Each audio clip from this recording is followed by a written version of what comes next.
How are you doing, folks? Alan at Dark Mage Designs, and welcome to episode 2 of 3D Magic.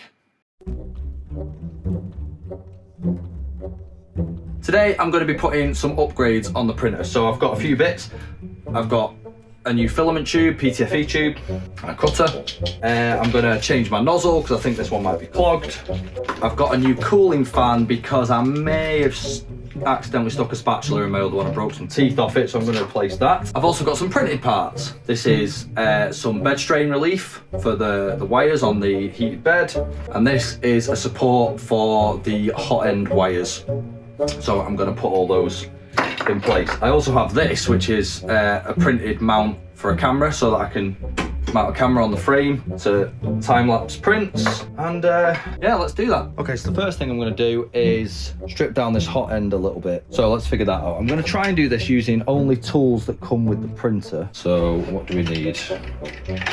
Tiny Allen key. Yep.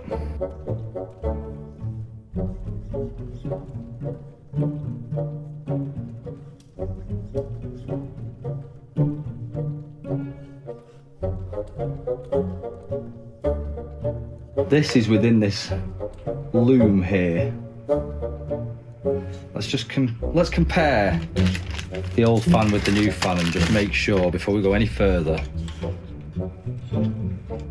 Slightly different. Very similar. Which way does it go?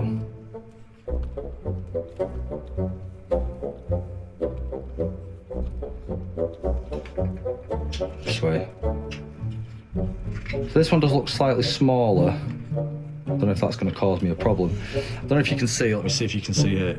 There's a load of teeth missing in there. As I say, I stuck my spatula in it. We'll put this one on. We'll see what happens. We'll hope for the best. First of all, I need to figure out how to get it out of this loom.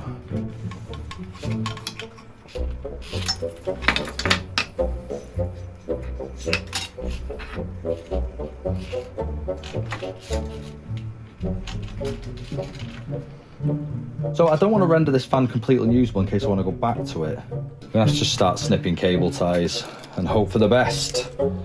This needs to come off anyway because I'm changing this tube. Let's get this tube out of the way. So I should. I know how this is supposed to work, but it doesn't seem to want to. Let's take this other fan off so I can see what I'm doing.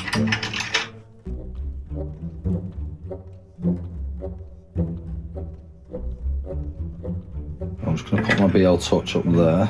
They don't make it easy, do they? Just put you over there as well. Okay. So there's my hot end. Ha! Nozzle. Right, let's take the nozzle off because we want to change that.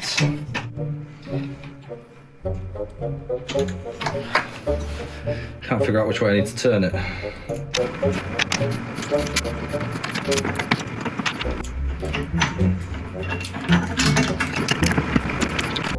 It's the problem I've got here is this little spanner that I got with it is just spinning on it. Right now this is very, very scary. Don't like this at all. Okay, we're gonna try some pliers on it. I'm not bothered if I completely wreck this nozzle. Oh.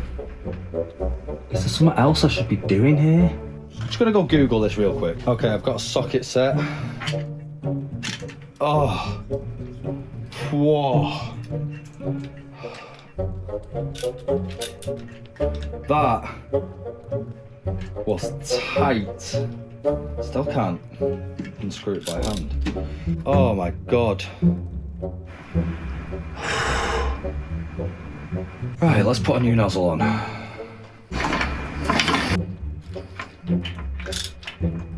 Okay, fresh new 0.4 nozzle is in place. Now that one looks messed up. I've got to admit, it's been jammed into the bed a couple of times. I think that nozzle was just a bit knackered. Fresh new one, excellent news. Okay, Let's see if we can get this PTFE tube off. Don't feel like this tube is moving at all. I bet it's one of these things where there'll be a trick to it where you can just really easily get this out. But I don't know that trick, so I'm just figuring it out. I'm probably going to end up going and Googling it again. I'm going to Google it. Okay, so a bit of light Googling later. First of all, what I'm going to do is I think I'm going to put this back together a bit, just to give me some purchase on it, so I'm not just trying to do it.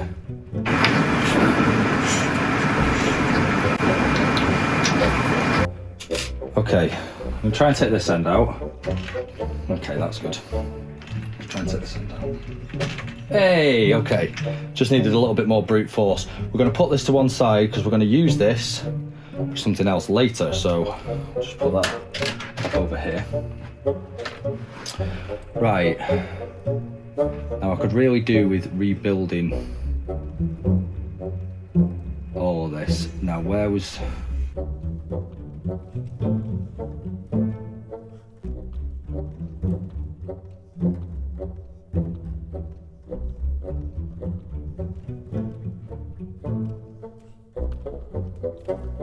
Okay. Oh, it's starting to look like a printer again. Oof, that was hairy. Okay, so we're going to put the new PTFE tube in. Now I'm just going to quickly check what length this should be. Okay, so I'm just going to assume that I want this to be the same length as my previous tube. That makes sense. Oh, you can see it's much tighter on the inside. Okay, so we want just a little bit more. I get my little tube cutter thing. Boom. Right, we're going to put this back in. Put it in there. Shove it in there as well. Okay, that's that job done. Oh, I need to put this back on the nozzle, don't we? Should have probably lowered my bed more for this. Right, now let's figure out what we're doing with this. Now at this point, I'm tempted to snip the wires. Really tempted to snip the wires. So I think what we're going to do is we're going to cut this cable tie off. Just so we can get some slack. Because what I'm going to try and do is cut the wire high up. So if I decide I want to go back to this fan later, I can repair this. So we're gonna, boom, it's done. Right, this wire is obviously not going to be running through this loom, so I'll just cable tie it together.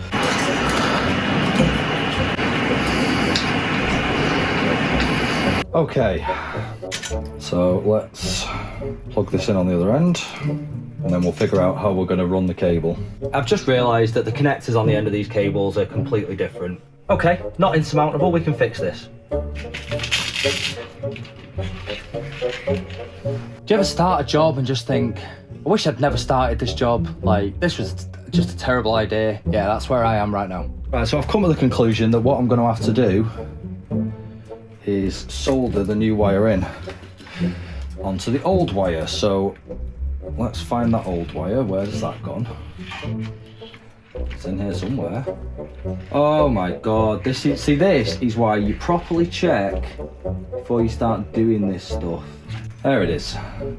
So what I'm gonna have to do is take this wire, solder it on to that wire, and then pray. Now luckily I already have pretty much everything I need to do this job. Others might not be so lucky, so be more careful than me. In saying that, I've just looked in my soldering iron. I've just gone to get my soldering iron out and it's not in its box, so where's my soldering iron? Okay, I found it. So I am an absolute trash goblin of a human, and the last time I used this, apparently I didn't bother putting it away. I just left it. Probably left it on the stand in my shed, which is an absolute shit show. So, okay, while that's heating up, I'm gonna get some of these now. In the correct size range, I've got a yellow, and a blue. Excellent news. So these are heat shrinks, if you don't know. After you've finished doing your soldering, put them up over the joint, you heat it. You can't see. After you finish doing your soldering, you put them up to the top, you heat it, and it covers up the exposed metal. Let's take a bit more than that off.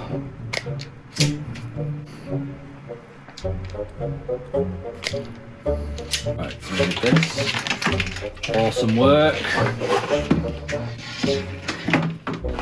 I'm so good at this. If you don't know how to solder, it is a skill that I highly recommend to anyone. It's really useful. It's pulled my ass out of the fire a number of times when I've done really intelligent things like cut clean through the wire on my hedge trimmers on 3 occasions because I don't learn from my mistakes. Cool, that's not going anywhere. I'll do the blue one.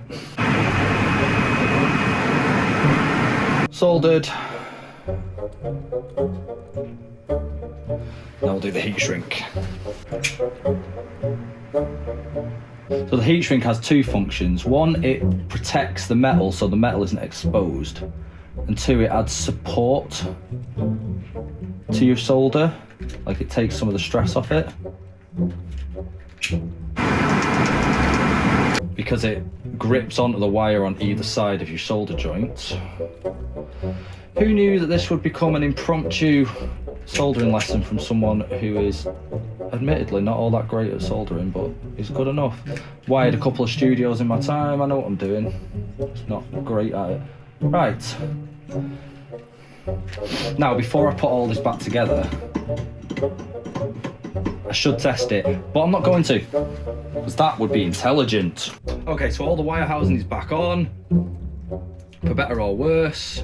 That's clearly not in the place it was in before, but I suppose I could do that. Is that what it was like? I don't know, maybe. Let's cable tie it.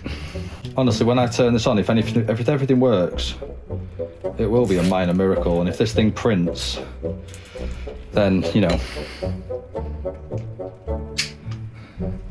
I'll say thank you to the printer gods. Right, was there another cable tie on this somewhere? I feel like there was. Where was it? Who cares? Right, let's install this. So this is a hot end wire strain relief. So it's very clever, this one. A lot of them require screws and stuff. This one just clips on. Boom. And then you put your cable ties. It just pops out at the other side like magic. 2 seems overkill, but let's do it. We're going to put that in there. We're also going to put that in.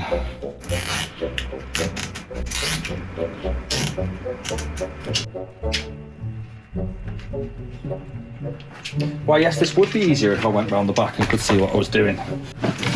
Thanks for noticing.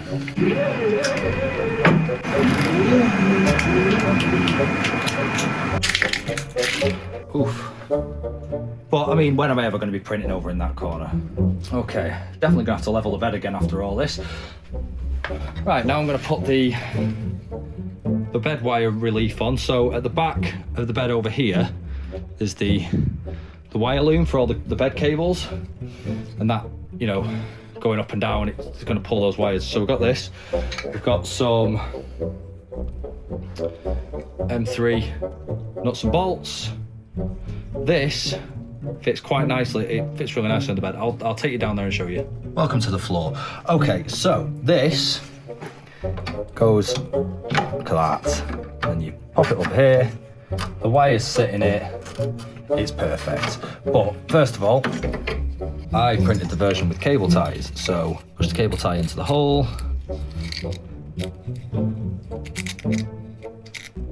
And it comes out at the other side.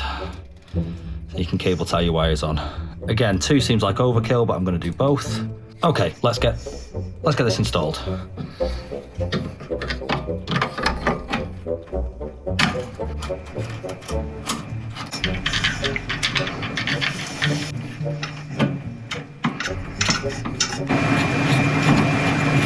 Okay, so that's all the upgrades done for now. I'm going to turn it on.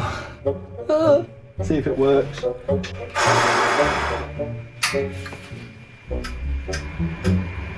because I won't actually know if this fan's working until it's cooling something.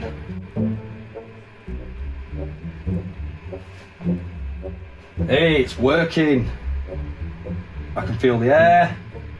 That's excellent news. Okay. This is all going to need to be fully re-leveled before I can print anything. I'm going to try and feed the filament in. See if that all goes easy. See if anything needs adjusting there. So. Oh, straight away I can tell you that goes in way easier. I think we're at the nozzle. Wipe. And the whole bed is going to need a really good clean, but for now I can just sort of clean the middle bit mostly because that's where we're going to be doing stuff. Let's just give it a quick measure. BL Touch is working, that's really good news. I turned that fan on and it was working, so that's really good news. I'm quietly hopeful that I've not broken anything, bricked anything. This fan's working. I think we're going to be okay. Just while that's leveling, I want to talk to you a little bit about wet filament. So I got filament with this printer. The room we're in right now, my cellar has got a washer and a dryer in it. Now I'm being careful not to run the dryer at least when I've got the printer running, because I left a roll of filament on my printer, the one I got with it, and I had the dryer running and it got wet. So this part here I had already printed out of that filament, but the filament was wet. Now if you watch, wet filament does not bond well, so you end up with really weak parts that just break apart. Like, I mean, this has been all right. It's, you know, it's been holding those wires up for me for a bit, you know, but so that's what wet filament does. Coming up in a future video, I've got this all metal dual gear extruder that I will be installing, but I also need to look at Prontaface for that, so that's gonna be an episode all on its own. Okay, so I've just run a measure and the numbers aren't great, so I'm gonna have to re-level my bed, which is not surprising considering everything I've just done with this printer, quite a lot of stuff. So I'm gonna do that, and I will pop you on a time lapse, I think, so you can watch me re-level my bed, because I'm just kind like that. Enjoy.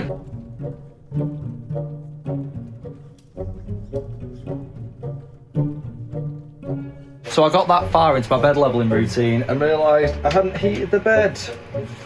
And you kind of need to do that to make it accurate. So I'm gonna so what I'm doing right now is I'm using a ruler, a metal rule, to just get my springs fairly even. Essentially, if I can move the ruler nice and easily, so they're all fairly even. Okay, I'll let the bed heat up and then I'll have another go.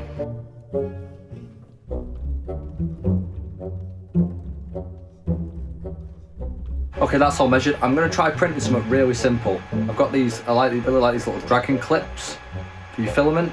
Put your filament in, you can clip it onto the roll. It doesn't unwind. You don't have to put it through the little eyelet things that bend it. So I'm going to try and print one of them just to see if everything's working.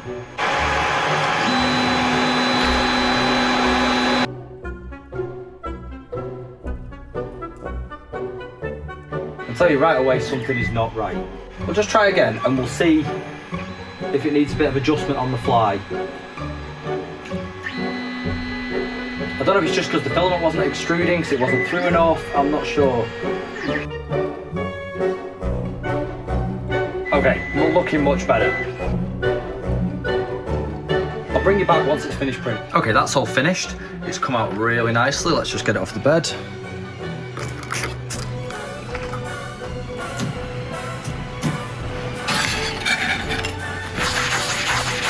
So there's the one I've just printed. And there's the one I've printed previously. So I'm just gonna have a little look and a compare just to see. Oh, that looks really nice. That's the one I've just printed with the new nozzle. Looks nice and tight, looks nice and smooth. The walls are nice and clean. But I think, with everything I've just done to the printer, I think I've got away with it this time. So that's going to be it for today. Whew. See you in episode 3 of 3D Magic.